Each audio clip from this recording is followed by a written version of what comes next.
Avui fem un viatge en el temps a la comarca d'Osona. Veurem què ha passat a la Plana des de l'inici del segle XX, des d'anècdotes fins a curiositats. Comencem amb un dels símbols de la comarca. A principi de segle, al 1900, i sobre les ruïnes d'un antic castell s'alça la Creu de Gurb. I és que a la comarca, qui no ha fet una creu? El 1908, a Folgueroles, s'erigeix un monument en memòria del poeta Jacint Verdaguer, fet amb la mateixa pedra del seu poble natal. 2 anys després, Antoni Gaudí va dissenyar 2 fanals que es van instal·lar a la plaça Major de Vic, però no hi durarien molt. El 1924 serien enderrocats. I el 1920 pugem al Collsacabra, on comencen les obres de la carretera entre Tavertet i l'Esquirol, però es van aturar a 8 quilòmetres del final. El president Francesc Macià visita Vic l'any 31, un any en què també es funda l'agrupació esportiva i cultural Manlleu.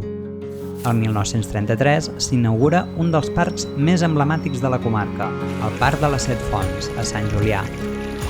El 36 es reconeix formalment la comarca i esclata la Guerra Civil, deixant una empremta profunda a Osona. La catedral de Vic crema, les columnes del temple romà queden marcades per la metralla i la comarca, com la resta de Catalunya, viu anys foscos. En aquesta etapa en destaquen els bombardejos de Vic l'any 38 i també la creació dels aeròdroms de Tona i Sant Julià. Acabada la guerra, el pintor Josep Maria Sert torna a pintar el mural de la catedral. Aquest gest simbòlic marca el començament d'una nova etapa. Encara recuperant-se de la guerra, la comarca viu un altre episodi negre. La nit del 17 al 18 d'octubre de 1940, el riu Ter es desborda i causa un dels pitjors aiguats de la història. Manlleu, Torelló o Roda acaben sent dels municipis més afectats. 9 anys més tard, el 1949, el Generalíssimo visita Vic i inaugura el pont de la pista. I aproximadament 10 anys més tard, el 1960, es tanca la presó de Vic, situada on hi ha l'ambulatori. Als anys 60 també comencen les obres del Pantà de Sau, cobrint l'any 62 el poble de Sant Romà. El mateix any s'acaba la carretera fins a Tavertet. El 1970 s'inaugura el Museu Episcopal, un tresor que guarda anys d'art i història i que esdevindrà un referent de l'art medieval a Catalunya.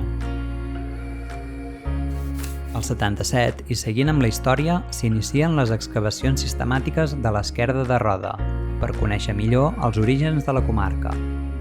El 1978 neixen el 9-9 i el Carnaval de Terra Endins, el Carnaval i el diari de referència a la Catalunya central. El 81 hi ha canvis en l'oci. Per una banda s'enderroca la plaça de Toros i per l'altra s'inaugura Caribú. El 83 Albert Tom s'estrena a Ràdio Taradell, un any abans del gran incendi que afectaria el poble i la comarca. El 86 és l'any de la Gran Nevada i també l'any en què Pere Casacoberta es proclama campió del món de cross a Nova York. I el 89 s'estrena el Mercat de la Música Viva. El 1991, Vic viu un dels pitjors episodis de la seva història. L'atemptat a la caserna de la Guàrdia Civil sacseja Vic i la comarca. Avui, la biblioteca situada al mateix lloc recorda les 10 víctimes amb 10 arbres. I el 92 és l'any olímpic. Arriben els Jocs a la comarca i Vic és subseu olímpica. El 1995 arriba un canvi que es va notar especialment a Platja d'Aro. S'inaugura l'eix fins a Girona. El 97 neix l'Ubic i el 99 Àlex Cribiller es proclama campió del món de motociclisme. I arriba el canvi de mil·lenni i contra tot pronòstic els ordinadors segueixen funcionant. I segurament del 2000 en endavant ja recordareu el que ha passat, però fem algunes pinzellades. El 2003 ens deixa Miquel Martí Pol. El poeta rodenc ha inspirat a molts amb el seu Tot està per fer i tot és possible. I dels 2000 en endavant han sigut grans anys per l'esport osonenc. Raúl López de l'NBA, en Nani Lalai al Dakar i molts altres pilots, inclús en Nando. Les copes del Voltregà, el Vic i el Manlleu d'hoquei dels nois i les noies. I també pèrdues, com el 2005, que ens deixaven sense Mundial de Rally. Però sempre ens quedaran aquelles imatges a la curva de la cantina. I amb l'arribada de YouTube, el 2010, internet bull amb el Lip Dab per la independència. I tot segueix bullint fins al referèndum del 2017, una de les jornades polítiques més rellevants i recordades dels últims anys. I de sobte, tot es va parar, a la comarca i a tot el món. El 2020 arriba la pandèmia, i entre la pandèmia i la gran apagada tanquem aquest resum d'episodis i anècdotes a la comarca. Des de la Creu de Gurb fins als Jocs Olímpics, des dels versos de Verdaguer fins als campionats de Cribiller. I tu, què més hi afegiries?